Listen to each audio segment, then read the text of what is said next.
Montefior, altopiano dei 7 comuni. Nel giugno del 1916, durante l'offensiva di primavera, Emilio Lussu e i suoi compagni della Brigata Sassari furono travolti dall'urto dell'esercito austro-ungarico.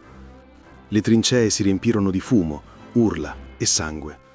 Lussu, ufficiale giovane e idealista, visse qui la sua trasformazione, dalla retorica patriottica alla consapevolezza amara dell'assurdità della guerra.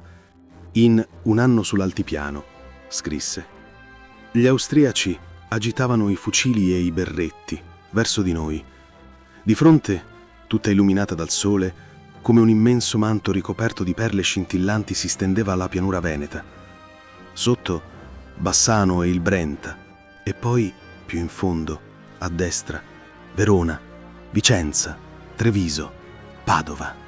In fondo, a sinistra, Venezia. Venezia!»